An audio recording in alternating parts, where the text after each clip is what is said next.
Welcome back बच्चे।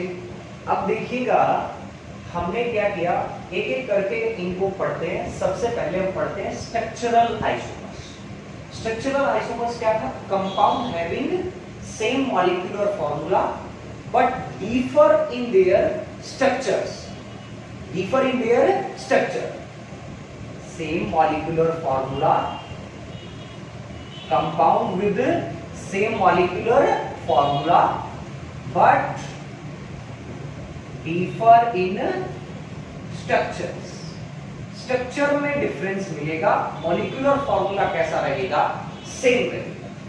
अब एक एक करके इनके टाइप लेते हैं। सबसे पहले हम एक्सप्लेन करते हैं कौन सा? Ionization isomers. देखो नाम से ही पता लग रहा है कुछ आयंस में प्रॉब्लम है, कुछ आयन में गड़बड़ है। Compound having same molecular formula but differ in ion given in aqueous solution। Molecular formula same रहेगा बट जैसे ही एक्वस सॉल्यूशन में डालोगे तो आयंस अलग अलग मिलेंगे। जैसे हमने ये लिया कंपाउंड्स, देखो इन दोनों का मॉलिक्यूलर फॉर्मूला कैसा है? सेम। दोनों को मैंने एक्वस सॉल्यूशन में डाला तो यहां मुझे कौन कौन से आयन मिलने वाले हैं? Pt platinum, Cl2 as a ligand है, आयनाइज नहीं होगा। अमोनिया एज इट इज रहेगा। ये तो एक आयन बन गया, इस पे डबल क्या रहेगा? Positive charge plus 2Br negative. ये आयंस क्लियर। और अगर मैंने इसको एक्वस सॉल्यूशन में डाला, एक कॉम्प्लेक्स आयन है और एक कैसा है जो आयनाइज किया, वो सिंपल आयन है Br2। Br2 का मतलब यहाँ ब्रोमीन आयन से है, bromine ion and bromine ion. Platinum की अगर ऑक्सीडेशन स्टेट चेक करोगे तो डबल नेगेटिव तो मींस प्लेटिनम +4 ऑक्सीडेशन स्टेट में है। यहाँ देखिएगा इसमें, यहाँ पे हमें जो आयन मिलेंगे Pt, Br2 यहाँ एज ए लिगेंड है, NH3 पे double positive plus 2Cl negative. तो आप मुझे बताइएगा, आप क्वालिटेटिव क्वांटिटेटिव एस्टिमेशन में करते हो, अगर इन दोनों के सॉल्यूशन में सिल्वर नाइट्रेट डालूंगा तो एक में किसके प्रेसिपिटेट बन के आएंगे? सिल्वर क्लोराइड के, और एक में किसका? सिल्वर ब्रोमाइड का। जो क्लोराइड के प्रेसिपिटेट बन के आएंगे वो कैसे कलर के होंगे? व्हाइट कलर के होंगे। और जो ब्रोमाइड के बन के आएंगे वो कैसे होंगे? आपको पता है, उसमें येलो कलर। क्लियर। तो दोनों में अलग अलग टाइप के क्या है? आयंस हैं। दोनों का मॉलिक्यूलर फॉर्मूला कैसा है? सेम, बट आयन कैसे हैं दोनों में? अलग अलग। ऐसे जो आइसोमर्स होते हैं उनको आयोनाइजेशन आइसोमर्स बोलते हैं। इसके बाद नेक्स्ट देखो, इस केस को देखें। इसको अगर आप आयोनाइज करोगे तो आपको क्या मिलने वाला है? कोबाल्ट, पेंटा अमीन है अपने पास, और सल्फेट आयन। क्लियर? पता लग रहा है? 1 नेगेटिव, डबल नेगेटिव, मतलब कोबाल्ट कौन सी ऑक्सीडेशन स्टेट में है? +3 में। तो यहां सिंगल पॉजिटिव आ गया, प्लस आयोडीन के ऊपर क्या आ जाएगा? Single negative. ऐसे ही आप इसका अगर क्या करते हो? आयोनाइजेशन करते हो, कहां डाल के? एक्वस सॉल्यूशन में डाल NH3 यहां I नेगेटिव एज ए क्या लिखा हुआ है? Ligands. SO for double negative, तो यहां क्या मिलेगा? Double positive charge. प्लस में ये सल्फेट आयन आएगा। क्लियर? तो यहां आयनाइज हुआ आयोडीन आयन और यहां पे कौन हुआ? Sulphate ion. तो दोनों के आयंस में डिफरेंस है, बाकी मॉलिक्यूलर फॉर्मूला कैसा है? सेम है। ऐसे आइसोमरों को कौन से आइसोमर्स बोलते हैं? Ionization isomers. एंड इस फिनोमेना को क्या बोलते हैं? Ionization isomerism. इसका भी अगर हमें टेस्ट करना होता तो हम लेड एसीटेट डाल के देख लेंगे दोनों टेस्ट ट्यूब में। एक में अलग कलर के प्रेसिपिटेट बनाएगा लेड, आयोडीन के साथ अलग प्रेसिपिटेट, एंड सल्फेट के साथ अलग कलर के प्रेसिपिटेट बनाएगा। तो ये इस तरीके से आप चेक कर सकते हो कि कितने आयंस। क्लियर है? यहां से पता लगता है। दूसरा देखो, अगर आप ध्यान से आपने पढ़ा है किसके बारे में, इलेक्ट्रिसिटी के बारे में, इलेक्ट्रोलाइट के बारे में, तो नंबर ऑफ आयंस में भी कई बार क्या हो जाता है डिफरेंस, आयन की मोबिलिटी में भी क्या हो जाता है डिफरेंस। तो ऐसे जो सॉल्यूशंस हैं उनकी जो कंडक्टेंस है उसमें भी क्या मिलेगा, डिफरेंस मिलेगा। और नंबर ऑफ आयन कम ज्यादा होने से और क्या डिफरेंस मिल सकता है, ऐसी स्पीशीज के अंदर उनका जो आप पढ़ते थे सॉल्यूशन के केस में, कौन सी प्रॉपर्टी पढ़ते थे आप, depression in freezing point, elevation in boiling point पढ़ते थे ना, कॉलिगेटिव प्रॉपर्टीज, उनमें भी क्या मिलेगा, डिफरेंस मिलेगा। अलग अलग कंपाउंड्स की अलग अलग होंगी। हाँ, मॉलिक्यूलर फार्मूला फिर भी कैसा है, सेम। क्लियर? तो ऐसे जज किया जाता है ऐसी चीजों को, किसको, आयनाइजेशन आइसोमर्स। अब आते हैं किसके ऊपर, हाइड्रेशन आइसोमर्स। नाम से ही पता चल रहा है हाइड्रेशन। हाइड्रेशन वर्ड मैंने स्पेशल लगाया है तो किसके लिए है, वाटर के लिए है।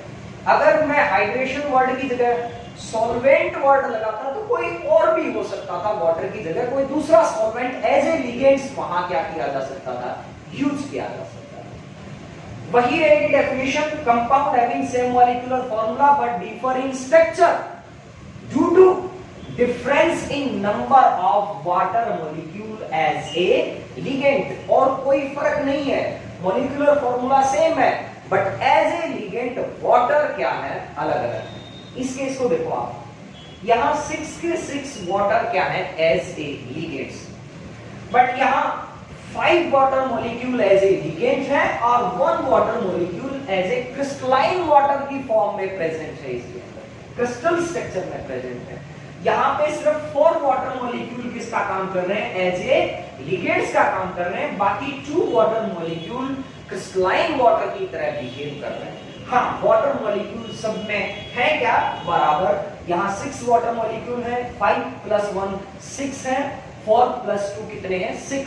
तो compound having same molecular formula but differing water as a ligands is known as hydration isomers. तो हमने ये स्ट्रक्चरल आइसोमर्स के दोनों आइसोमर्स को क्या कर लिया है पूरा, इसमें आयनाइजेशन भी है और साथ में क्या है, हाइड्रेशन। अब बचता क्या है, लिंकेज एंड कोऑर्डिनेशन।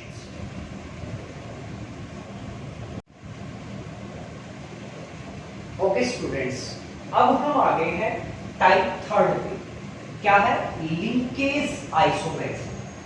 देखो लिंकेज आइसोमरिज्म नाम से ही पता चल रहा है कि लिंकेज है क्या, लिंकेज आइसोमर्स। देखो स्ट्रक्चरल आइसोमर्स क्या होते हैं, एक बार फिर से रिवाइज करना, compound having same molecular formula but differ in structure. अब स्ट्रक्चर डिफर क्यों करे, क्यों स्ट्रक्चर डिफरेंट है, ड्यू टू द लिंकेज। किसकी लिंकेज, लिंकेज तो डिफर किसमें कर सकती है, एम्बिडेंटेड लिगेंड्स। ऐसी आइसोमरिज्म तभी पॉसिबल है जब एम्बिडेंटेड लिगेंड्स हो किसके अंदर, कंपाउंड्स हो। तो ये फिजिबल है कि वो क्या कर सकता है, लिंकेज आइसोमरिज्म शो कर सकता है। Compound having same molecular formula but differ in linkage, same molecular formula but differ in linkage of A ambidentate ligands. Compound having same molecular formula but differ in linkage of a ambidentate ligands. तो ऊपर मैंने लिखा हुआ है, this type of isomerism is shown by the compound contain ambidentate ligands. देखो एक example लेते हैं, कोबाल्ट, पेंटा क्या है, अमीन, और साथ में क्या है, NO2।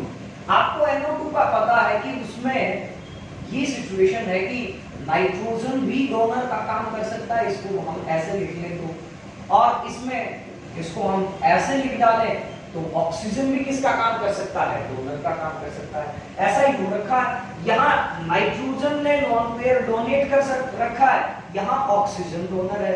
यहाँ नाइट्रोजन लिंकेज में है, यहाँ ऑक्सीजन लिंकेज में है। जहाँ नाइट्रोजन लिंकेज में है वहां कलर कैसा है, येलो, बट जहाँ ऑक्सीजन लिंकेज में है वहां कलर कैसा है, रेड कलर। क्लियर है? इसी तरीके से आप जरूरी नहीं कोई यही एग्जांपल ले, कोई और दूसरा एग्जांपल ले सकते हो। जैसे आपने एग्जांपल लिया स्पॉस, मैं एग्जांपल चेंज कर देता हूं। आप कोई दूसरा इंडिपेंडेंट लिगेंड ले लीजिएगा, जैसे आपने लिया Cr H2O5 HCl 2 unit positive, clear है। और इसी को आपने चेंज कर लिया Cr H2O5 NCS, यहां लिगेंडेशन सल्फर के थ्रू थी और यहां किसके थ्रू है, नाइट्रोजन के थ्रू है। तो ये है कौन सा आइसोमर्स, लिंकेज आइसोमर्स है एक दूसरे के, क्योंकि दोनों का मॉलिक्यूलर फॉर्मूला सेम है, बट दोनों में एमिडेंटेड लिगेंड है, उसकी लिंकेज में डिफरेंस। क्लियर हो गया आपका। इसके बाद नेक्स्ट और लास्ट स्ट्रक्चरल आइसोमर्स की टाइप पे पहुंचते हैं, क्या है, कोऑर्डिनेशन आइसोमेरिज्म। कोऑर्डिनेशन आइसोमेरिज्म तभी शो हो सकता है जब कंपाउंड के दोनों कैटायनिक और एनायनिक स्फीयर दोनों कॉम्प्लेक्स आयन हो, मतलब आपका ये वाला पॉजिटिवली चार्ज है तो अगले वाला कोऑर्डिनेशन स्फीयर कैसा हो, नेगेटिवली चार्ज हो, तब ये विजिबल है, तब ये पॉसिबल है। इसमें सिर्फ और कुछ नहीं होता, compound having same molecular formula but differ in structure due to ligand interchange. ऐसा किस लिए होता है, लिगेंड इंटरचेंज हो जाते हैं किसके, कैटायनिक स्फीयर और एनायनिक स्फीयर। ध्यान से देखिए, CONS3 6 कोबाल्ट कौन सी ऑक्सीडेशन स्टेट में है, +3, और वहां है CrCN6 नेगेटिव, इसका मतलब क्रोमियम कौन सी ऑक्सीडेशन स्टेट में है, वो भी +3 में है, तभी तो वहां कितना चार्ज है, -3। +3 और -3 आपस में क्या है, काउंटर बैलेंस।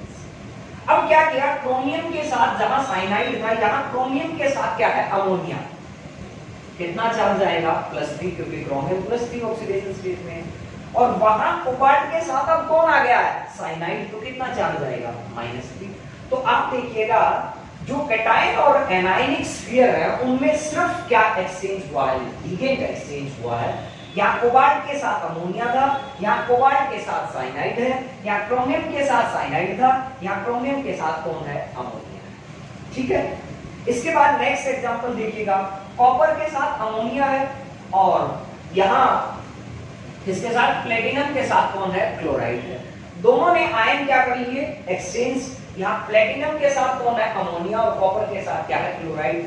ये कैटायनिक स्फीयर है और ये कैसा है, एनायनिक। यहाँ ये कैटायनिक स्फीयर और ये कैसा स्फीयर है, एनायनिक स्फीयर। ऐसे जो आइसोमर्स हैं आपस में, उनको कौन से आइसोमर्स बोलते हैं, coordination isomers. Compound having same molecular formula but differ in structure due to the interchange of ligand in cationic and anionic spheres. Clear है, दोनों कैटायनिक और एनायनिक स्फीयर कैसे होंगे, कोऑर्डिनेटेड स्फीयर होंगे। कैसे स्फीयर होंगे, कोऑर्डिनेटेड स्फीयर होंगे। देखो ये दोनों के दोनों कोऑर्डिनेटेड स्फीयर। क्लियर है, तो यहां जाके आपका स्ट्रक्चरल आइसोमर्स क्या होता है, कंप्लीट। ठीक है, थैंक यू।